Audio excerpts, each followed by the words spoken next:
형부 더 깊숙이 넣어줘요. 좋아요. 더 넣어줘요. 더 깊게 더 사랑해줘요. 사랑해요. 지영이 떨리는 목소리로 속삭였습니다. 재혁은 지영이를 정신없이 빨면서 아내를 잊어갔습니다. 지영이의 깊숙한 그곳은 새로운 시작으로 가는 문이었습니다. 재혁은 그 문을 조심스럽게 열었습니다. 그들의 몸과 마음이 완전히 하나가 되는 시간이었습니다. 아내를 잃은 슬픔 속에서 형부와 처제는 돌이킬 수 없는 선을 넘고 있었어요. 평범했던 한 가족에게 비극이 찾아왔습니다. 갑작스러운 사고로 아내를 잃은 형부는 깊은 슬픔에 잠겨 살아가고 그 곁에서 처제는 조용히 위로를 건넵니다. 처음엔 순수한 연민이었습니다. 상실의 고통에 무너진 형부를 보살피는 처제의 마음, 그것은 점차 예상치 못한 방향으로 흘러갔습니다. 동정은 애틋함이 되었고 애틋함은 마침내 말할 수 없는 감정으로 번져갔습니다. 이 이야기를 끝까지 들으시면 아실 수 있습니다. 언제부터 균형이 무너지기 시작했는지, 그리고 무엇보다 이들이 왜 서로에게 그토록 깊이 빠져들었는지 말입니다. 가장 친밀한 관계에서 벌어지는 가장 아슬아슬한 순간들을 목격하게 될 것입니다. 좋아요와 구독 버튼을 눌러주시면 영상 제작에 많은 힘이 됩니다. 무료이니 좋아요 버튼 부탁드립니다. 박재혁은 거울 속 자신의 얼굴을 바라봤습니다.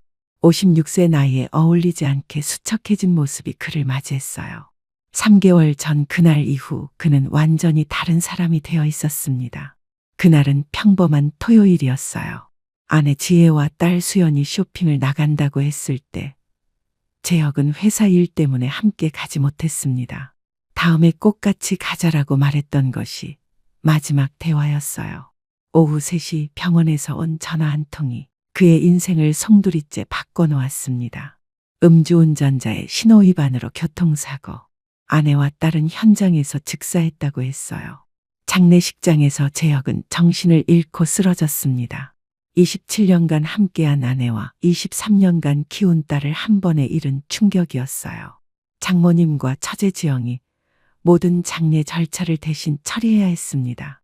장례식이 끝나고 재혁은 집으로 돌아왔지만 그는 이미 산 사람이 아니었어요. 회사에 휴직을 내고 하루 종일 술만 마셨습니다. 거실 바닥에는 빈 소주병들이 굴러다녔고 집안은 점점 폐허가 되어갔어요. 왜 나만 살아남았을까? 재혁은 매일 밤 아내와 딸의 사진을 보며 울부짖었습니다. 그는 자신이 대신 죽었어야 했다고 생각했어요. 가족을 지키지 못한 자신을 용서할 수 없었습니다. 거실에는 아내 지혜가 자주 연주하던 피아노가 있었어요. 덮개가 씌워진 것이 마치 관처럼 보였습니다. 재혁은 그 피아노를 볼 때마다 가슴이 찢어지는 듯했어요. 지혜야, 수연아, 아빠가 미안해. 매일 밤 재혁은 술에 취해 가족들에게 사과했습니다. 하지만 대답은 없었어요. 집은 점점 더 조용해지고 차가워졌습니다. 한 달이 지나자 재혁의 상태는 더욱 심각해졌어요. 제대로 된 음식을 먹지 않아 몸무게가 10kg 이상 빠졌습니다. 머리카락은 덥수룩하게 자랐고 수염도 기르지 않았어요. 집안은 완전히 엉망이 되었습니다. 빈 술병들과 음식 찌꺼기가 곳곳에 널려 있었고 곰팡이 냄새가 진동했어요. 재혁은 그런 것들에 전혀 신경 쓰지 않았습니다. 내가 뭘 위해 살아야 하지? 재혁은 매일 그런 생각을 했어요. 가족이 없는 삶에 아무런 의미를 찾을 수 없었습니다. 때로는 극단적인 생각도 들었어요. 그때 장모님이 찾아왔습니다. 김순자 여사는 75살의 나이에도 불구하고 딸과 손녀를 잃은 슬픔을 견디고 있었어요. 하지만 사위의 상태가 걱정되어 집을 방문한 것이었습니다. 박서방, 문 좀 열어보게. 장모님이 여러 번 부르자 재혁은 비틀거리며 문을 열었어요. 그의 모습을 본 장모님은 충격을 받았습니다. 박서방, 이게 무슨 꼴이야? 지혜와 수연이가 하늘에서 보면 얼마나 속상하겠어. 장모님은 집안의 모습을 보며 눈물을 흘렸어요. 사위가 이렇게 망가진 모습을 참아볼 수 없었습니다. 어머니, 저는 이제 살 이유가 없어요. 재혁의 목소리는 완전히 쉬어 있었어요. 매일 밤 울부짖어서 목이 망가진 것이었습니다. 그렇게 말하면 안 돼. 지혜와 수연이를 위해서라도 살아야 해. 하지만 재혁은 아무런 반응을 보이지 않았어요. 그는 이미 삶에 대한 의지를 완전히 잃어버린 상태였습니다.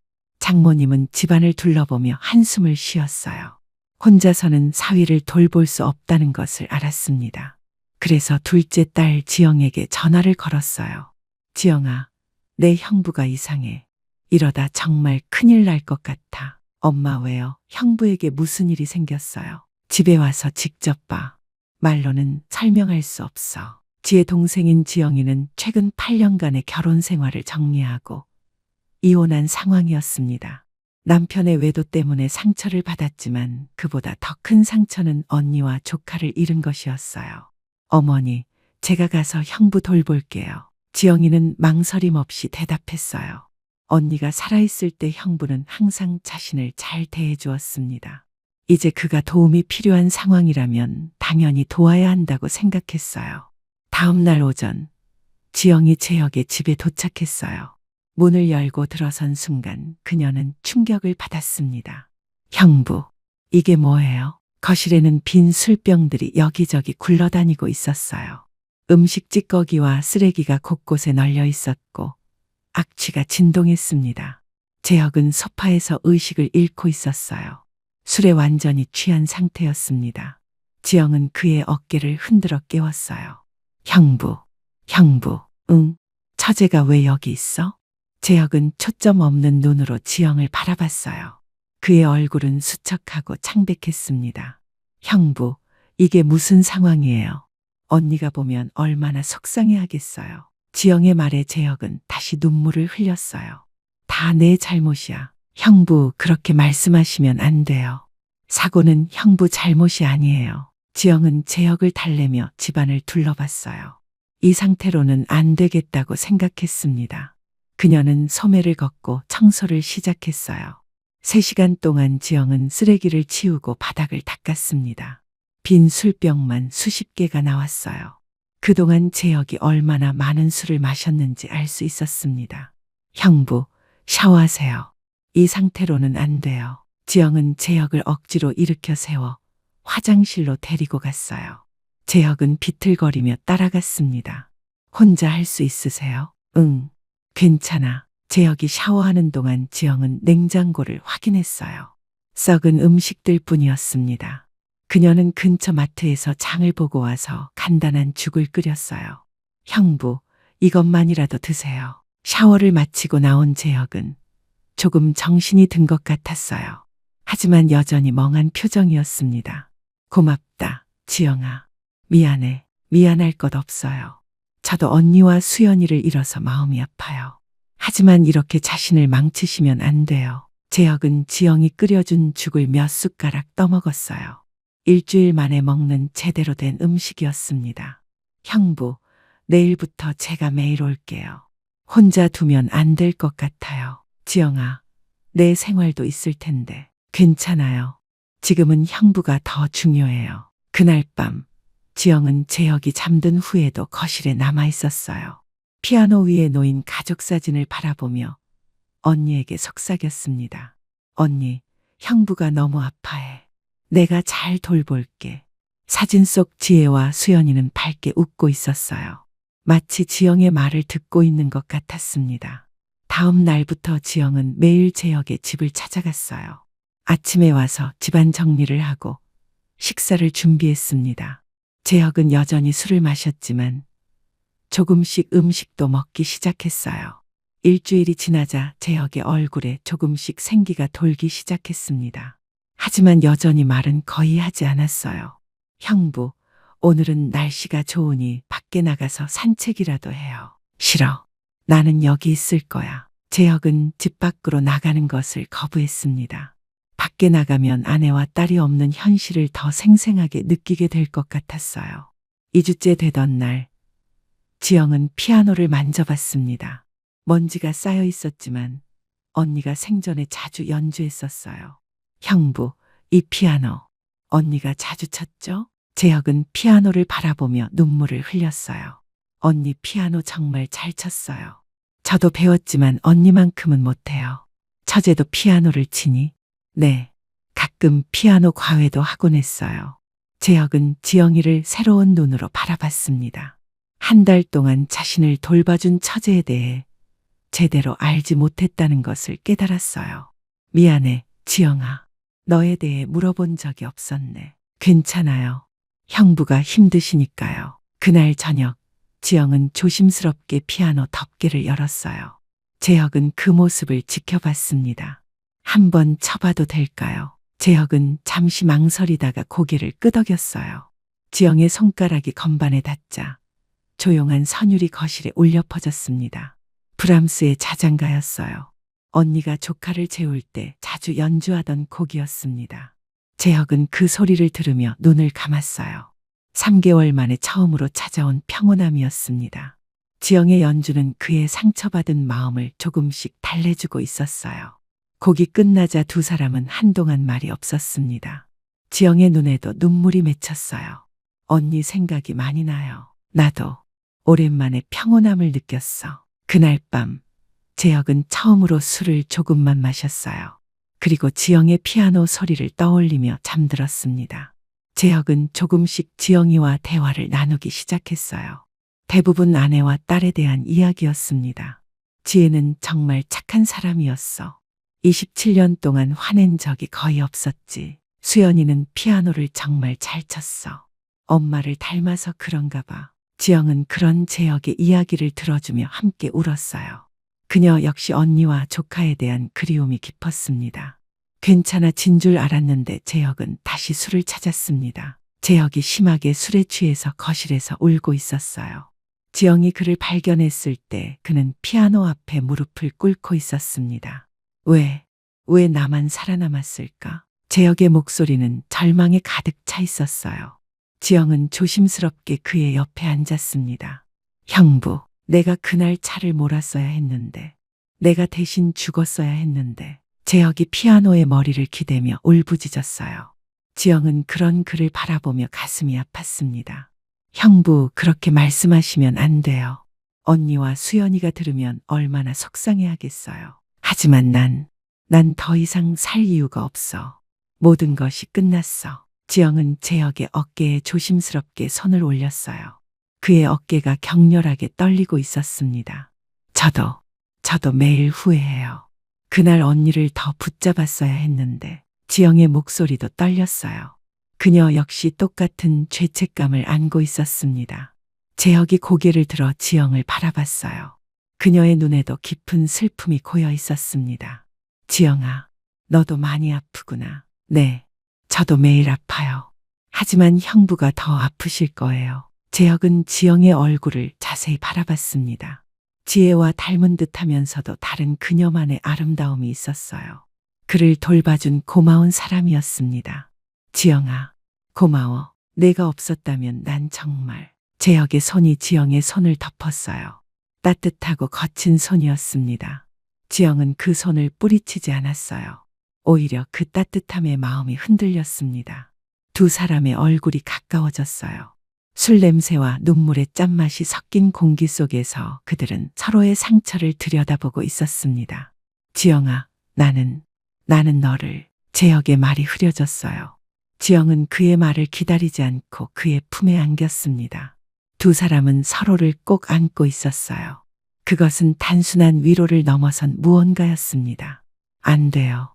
이러면 안 돼요. 지영이 떨리는 목소리로 속삭였지만 재혁의 품에서 벗어나지 못했어요. 두 사람 모두 너무나 외롭고 아팠습니다. 지혜야, 미안해. 재혁이 아내의 이름을 부르며 지영을 더 꼭 안았어요. 지영이도 언니에게 사죄하는 마음으로 재혁의 품에 몸을 맡겼습니다. 피아노 위에 가족 사진이 달빛에 반짝이며 두 사람을 내려다보고 있었어요. 지혜와 수연이의 밝은 미소가 그들을 지켜보고 있었습니다. 형부, 우리 이렇게 해도 될까요? 모르겠어. 하지만 지금은 너만이 내 마음을 위로해 줄 수 있어. 재혁의 손이 지영의 뺨을 어루만졌어요. 지영은 그 손길에 눈을 감았습니다.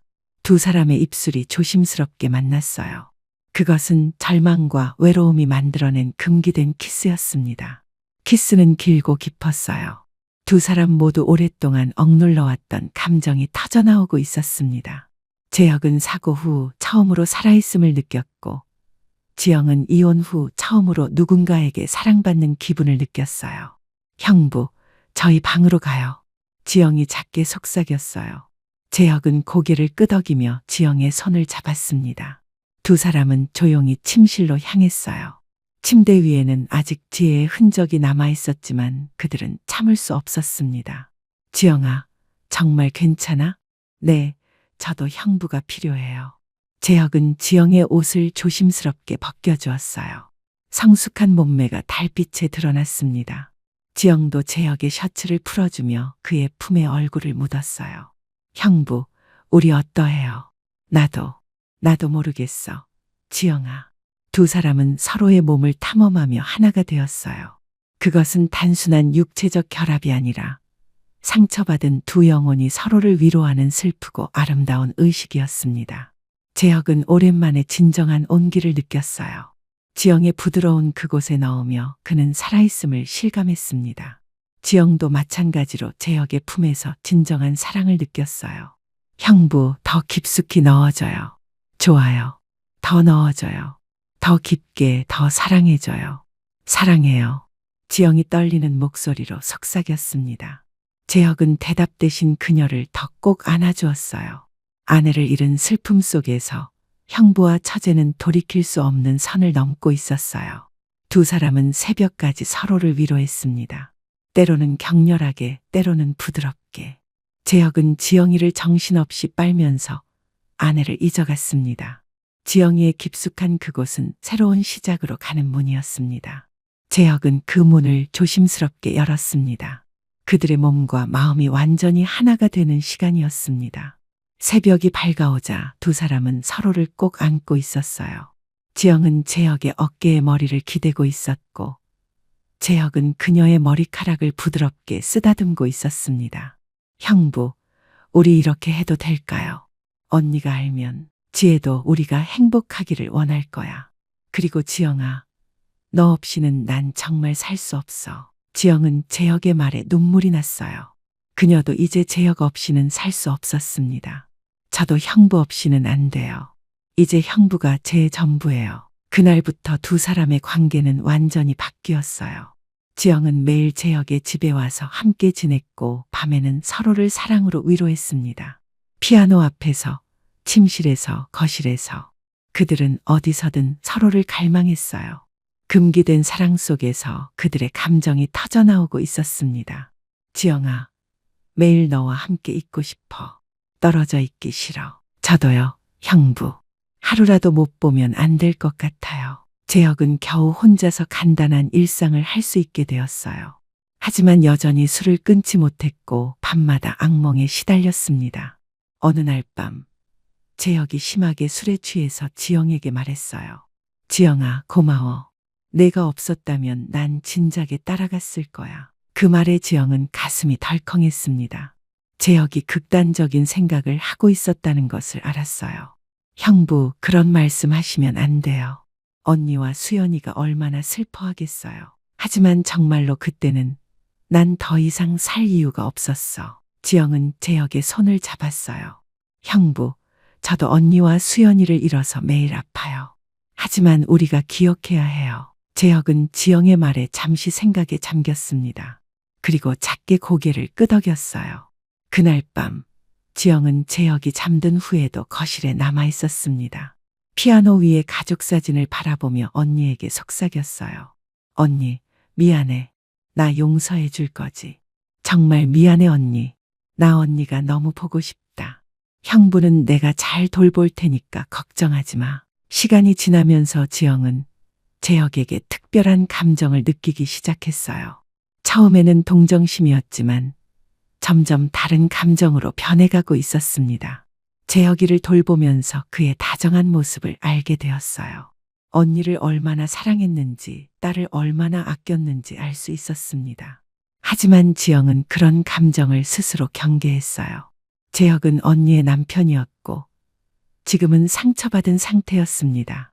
이런 감정을 가지면 안 돼. 지영은 자신에게 다짐했지만 마음은 그렇게 쉽게 통제되지 않았습니다. 재혁의 작은 미소, 감사 인사, 함께 보내는 시간들이 그녀의 마음을 흔들고 있었어요. 어느 날 아침, 지영이 평소보다 일찍 재혁의 집에 도착했어요. 문을 열고 들어가려는데 거실에서 이상한 소리가 들려왔습니다. 조심스럽게 살펴보니 재혁이 피아노 앞에 앉아 있었어요. 건반을 누르지는 않고 그저 바라보고만 있었습니다. 그의 어깨가 조용히 떨리고 있었어요.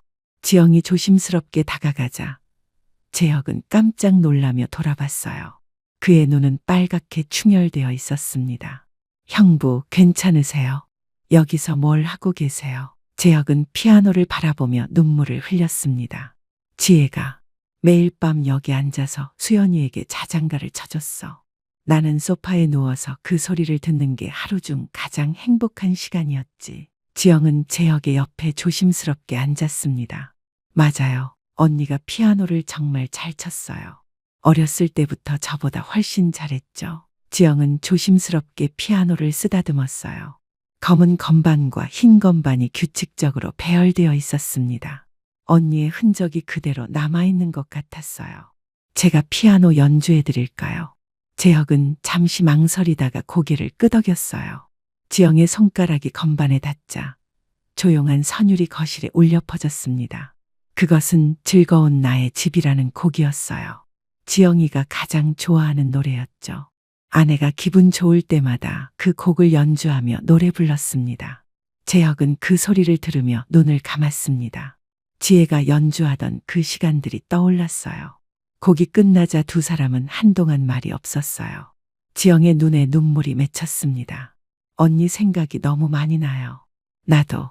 지영이가 너무 보고 싶어. 그날부터 지영이는 가끔씩 재혁에게 피아노를 연주해 주었습니다. 언니가 자주 쳤던 곡들, 조카가 좋아했던 동요들. 재혁은 그 소리를 들으며 조금씩 마음의 상처를 달래고 있었어요. 재혁은 처음으로 지영에게 개인적인 질문을 했습니다. 지영아, 너는 어떻게 지내고 있어? 이혼하고 힘들지 않아? 지영이는 잠시 멈췄어요. 그동안 자신의 이야기를 할 기회가 없었습니다. 형부를 돌보는 것에만 집중하고 있었어요. 솔직히 말하면 많이 힘들어요. 결혼 생활이 8년 동안 행복하지 않았거든요. 그런데 이혼하고 나니까 더 외로워지더라고요. 미안해. 나 때문에 너도 힘든 시간을 보내고 있구나. 아니에요. 오히려 형부를 돌보면서 저도 위로받고 있어요. 재혁은 지영의 말에 처음으로 미소를 지었어요. 작은 미소였지만 3개월 만에 처음 보는 표정이었습니다. 고마워, 지영아. 정말 고마워. 그날 밤 재혁은 술을 먹지 않고 잠들었습니다. 그리고 지영이 연주해준 피아노 소리를 떠올리며 잠들었습니다. 다음 날 지영이 집에 왔을 때 재혁은 거실을 정리하고 있었어요. 빈 술병들을 치우고 있었습니다. 형부, 뭐 하세요? 응, 좀 정리하고 있어. 너 오기 전에 미리 해두려고. 지영은 깜짝 놀랐어요.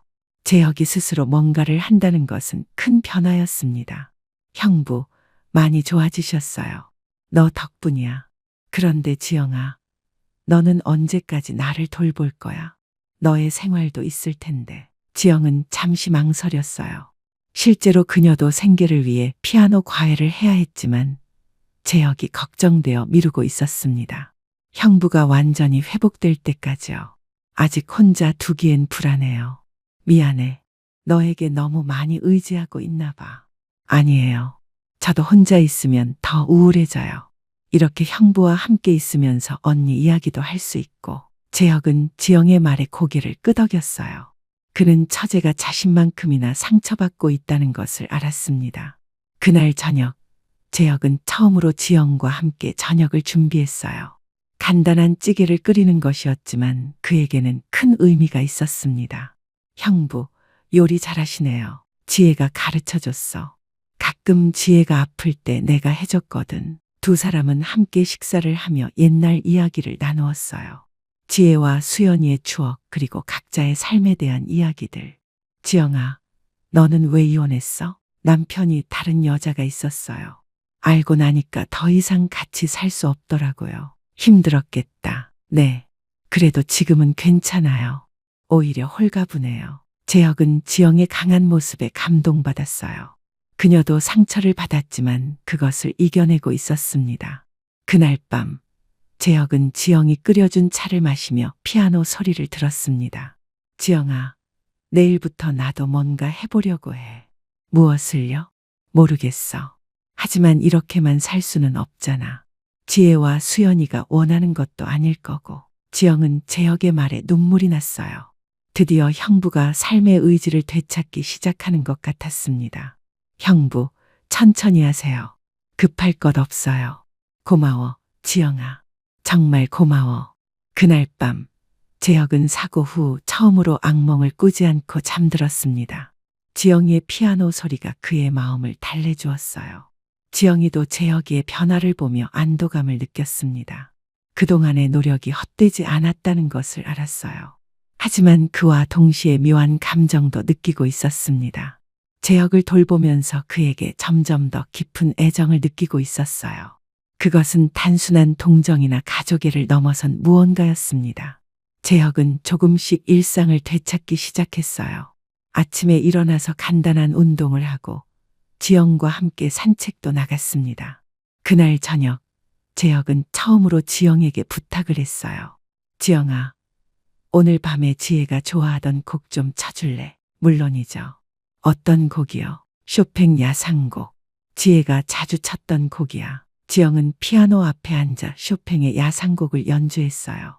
아름답고 애잔한 선율이 거실을 가득 채웠습니다. 재혁은 소파에 앉아 그 연주를 들으며 눈을 감았어요.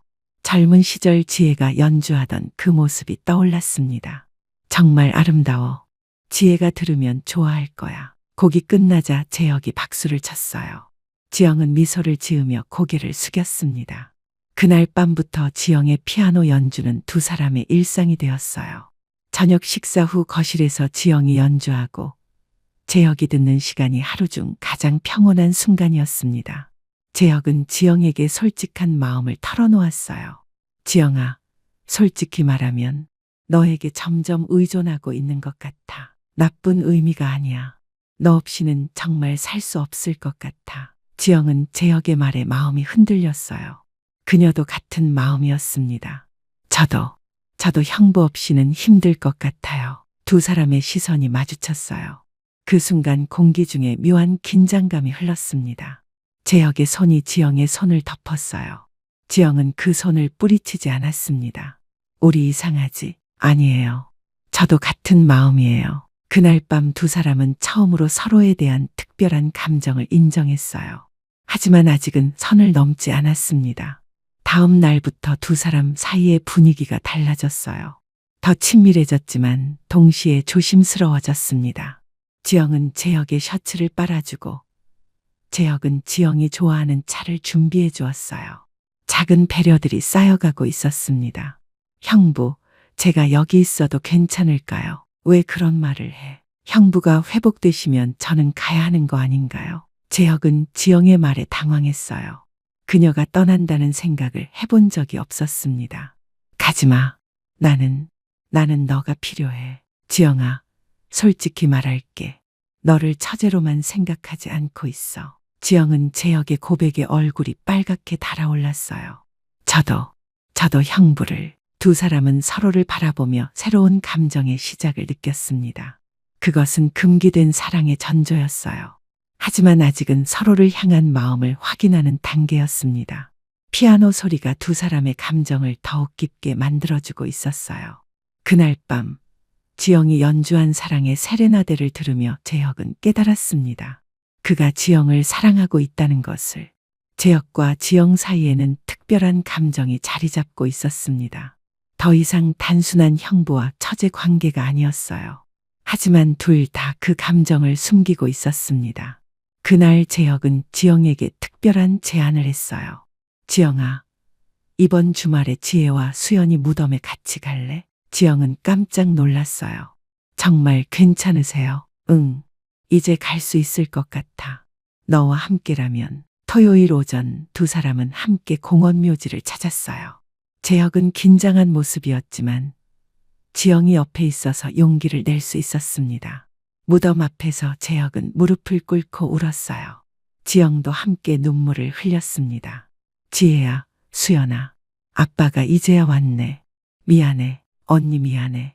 미안해. 언니. 두 사람은 한참 동안 말없이 무덤 앞에 앉아 있었어요. 돌아오는 길에 재혁은 지영의 손을 잡았어요. 고마워, 지영아. 정말 고마워. 지영은 그 손의 따뜻함에 심장이 두근거렸습니다. 하지만 그런 감정을 표현할 수는 없었어요. 두 사람은 더욱 가까워졌어요. 지영은 아예 재혁의 집에서 살다시피 했습니다. 그들은 진정한 부부처럼 지내고 있었어요. 하지만 그들의 행복은 오래가지 못했습니다. 어느 날 아침, 장모님이 갑자기 재혁의 집을 방문했어요. 반찬을 가져다 주려고 온 것이었습니다. 박서방, 반찬 가져왔어. 장모님은 번호키를 누르고 문을 열고 들어왔어요. 평소처럼 냉장고에 반찬을 넣어두려고 했습니다. 하지만 거실이 너무 조용했어요. 장모님은 이상하게 생각하며 안방을 향했습니다. 침실 문이 열려 있었어요. 그리고 그 안에서 장모님은 충격적인 광경을 목격했습니다. 재혁과 지영이 한 침대에서 껴안고 자고 있었어요. 두 사람 모두 옷을 제대로 입지 않은 상태였습니다. 이게 뭐야? 장모님의 외침에 두 사람은 깜짝 놀라며 깨어났어요. 지영은 급하게 이불로 몸을 가렸고 재혁은 당황한 표정으로 일어났습니다. 장모님의 얼굴은 분노와 충격으로 일그러져 있었습니다. 엄마, 지영이 떨리는 목소리로 말했지만 장모님은 그녀를 노려보고 있었어요. 지영아, 너 미쳤어? 형부와 이런 짓을 하다니. 어머니, 저희는 입 다물어. 죽은 지영이에게 어떻게 이런 짓을 할 수 있어? 장모님은 재혁의 뺨을 때렸어요. 재혁은 충격에 비틀거렸습니다. 엄마, 그만해. 잘못은 내가 했어. 지영이 재혁을 감싸며 재혁의 장모님이자 본인의 엄마를 말렸어요. 하지만 장모님의 분노는 쉽게 가라앉지 않았습니다. 박서방, 자네 미쳤어? 지혜가 떠난 지 얼마 됐다고. 말도 안 돼. 나가, 지영아. 당장 이 집에서 나가. 장모님은 지영을 밀어내며 소리쳤어요. 지영은 눈물을 흘리며 재혁을 바라봤습니다. 지영아, 가지마. 하지만 장모님은 지영을 집에서 내쫓았어요.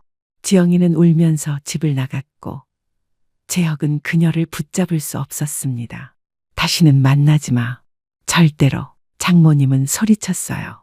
지영이는 눈물을 흘리며 재혁을 바라봤지만 장모님의 분노 앞에서는 어쩔 수 없었습니다. 일주일이 지났습니다. 재혁은 지영을 그리워하며 다시 술에 빠졌어요. 장모님은 그런 박서방의 모습을 직접 보지는 못했지만 이웃들을 통해 소식을 들었습니다. 박서방이 또 술만 마시며 지낸다던데 장모님은 마음이 복잡했어요. 화가 나기도 했지만 사위가 걱정되기도 했습니다. 장모님은 혼자 재혁의 집을 다시 찾았어요. 그녀는 밤새 고민한 끝에 찾아온 것이었습니다. 박서방, 있나? 장모님을 보자 그는 무릎을 꿇었습니다. 어머니, 지영이를 돌려주세요. 저는 정말 지영이 없이는 살 수 없어요. 장모님은 재혁의 모습을 보며 마음이 아팠어요. 그는 다시 그때의 삶에 의지 없는 모습으로 돌아가고 있었습니다. 박서방, 어머니, 저희는 정말 사랑해요. 지혜와 수연이도 저희가 행복하기를 원할 거예요. 장모님은 긴 한숨을 쉬었어요. 그녀는 일주일 동안 생각해 본 끝에 결론에 도달했습니다. 박서방, 일어나게. 어머니, 지혜도 박서방이 혼자 외롭게 사는 걸 원하지 않을 거야. 그리고 지영이도 이혼하고 상처받았으니까. 재혁은 장모님의 말에 고개를 들었어요. 그녀의 얼굴에는 깊은 슬픔과 함께 이해가 담겨 있었습니다. 어머니, 그럼 내가 집 청소 좀 하고 있을 테니 지영이 데리고 와. 재혁은 눈물을 흘리며 고개를 끄덕였어요. 네, 어머니. 정말 고맙습니다. 고맙습니다. 그날 저녁, 재혁은 지영을 집으로 데려왔어요. 지영은 장모님 앞에서 무릎을 꿇고 사과했습니다. 엄마, 죄송해요. 언니에게 죄송하고요. 지영아, 일어나. 내가 잘못 생각했어. 너희가 서로 의지하며 사는 게 맞는 것 같아. 지영이는 장모님의 품에 안겨 울었어요. 재혁도 함께 울었습니다. 고마워요, 엄마. 정말 고마워요. 그날 밤 세 사람은 함께 지혜와 수연이의 사진 앞에 절을 올렸어요. 그리고 두 사람의 새로운 시작을 위해 기도했습니다. 6개월 후 재혁과 지영은 조용한 결혼식을 올렸어요. 장모님이 증인이 되어 주었습니다. 결혼식장에는 지혜와 수연이의 사진이 놓여 있었어요. 마치 그들이 축복해 주는 것 같았습니다. 형부, 아니, 여보, 사랑해요. 나도 사랑해, 지영아. 결혼 후 두 사람은 이웃들의 시선 때문에 고민이 많았어요. 사람들이 수군거리는 소리가 들려왔습니다. 처제랑 결혼했다면서 아내 죽은 지 얼마나 됐다고. 지영은 그런 시선들이 힘들었어요. 재혁도 마찬가지였습니다. 여보, 우리 이사할까요? 그게 좋겠어. 새로운 곳에서 새로 시작하자. 두 사람은 조용한 교회로 이사했어요. 그곳에서는 아무도 그들의 과거를 알지 못했습니다. 새집 거실에도 피아노를 놓았어요. 지영은 매일 피아노를 연주했고 재혁은 그 소리를 들으며 행복해했습니다. 지혜와 수연이의 사진도 새집 피아노 위에 놓였어요. 그들의 밝은 미소가 새로운 가정을 축복하고 있었습니다. 언니, 수연아, 미안해. 우리 행복하게 살게. 천국에서 만나면 나 용서해줘야 돼. 지영이 사진을 보며 속삭였어요. 재혁도 그 옆에서 고개를 끄덕였습니다. 지혜야, 수연아, 아빠가 행복하게 살게. 그리고 평생 너희를 잊지 않을게. 미안해. 정말 미안해. 새로운 동네에서 두 사람은 평범한 부부로 살았어요. 매년 지혜와 수연이의 기일이 되면 장모님과 함께 제사를 지냈어요. 그것은 그들의 소중한 약속이었습니다. 피아노 소리가 울려 퍼지는 새 집에서 두 사람은 조용하고 평화로운 일상을 보내고 있습니다. 더 이상 사람들의 시선을 의식하지 않고 진정한 사랑을 나누며 살아갑니다. 여보, 사랑해요. 나도 사랑해, 지영아. 그들의 사랑은 금기에서 시작되었지만 이제는 진정한 축복이 되었어요. 피아노 위의 가족 사진도 더욱 밝게 빛나고 있었습니다. 긴 이야기를 끝까지 들어주셔서 진심으로 감사합니다. 저처럼 갑작스럽게 가족을 잃은 슬픔을 맞이하신 분들이나 예상치 못한 상황에 놓여 혼란스러워 하시는 분들께 조금이나마 위로가 되었으면 하는 바람입니다. 살면서 선택한 모든 것들이 올바른 길이었다고 말씀드릴 수는 없습니다. 하지만 살아보니 인생이란 정말 한 치 앞도 내다볼 수 없는 것 같더라고요. 사랑하는 사람을 잃은 슬픔 속에서 만난 또 다른 사랑, 그 금기된 감정들과 사회적 시선들. 모든 것이 혼란스럽고 고통스러웠지만 결국 진정한 행복을 찾을 수 있었습니다. 오늘의 이야기에 조금이라도 공감하셨다면 응원의 표시로 좋아요 한 번만 눌러주시면 정말 감사하겠습니다. 그리고 이런 평범한 사람들의 진솔한 이야기가 더 궁금하시다면 구독도 부탁드려요. 댓글로 여러분의 솔직한 생각도 듣고 싶습니다. 때로는 인생이 우리에게 예상치 못한 선물을 주기도 합니다. 상처와 아픔 속에서도 새로운 희망과 사랑을 발견할 수 있다는 것을 이 이야기를 통해 조금이나마 전해드릴 수 있었다면 좋겠습니다. 지금도 어디선가 피아노 소리가 울려 퍼지고 있을 거예요. 그 선율이 여러분의 마음에도 작은 위로가 되기를 바라며 이만 펜을 놓겠습니다. 여러분 모두 건강하시고 행복한 나날 보내시기를 진심으로 바랍니다. 고맙습니다.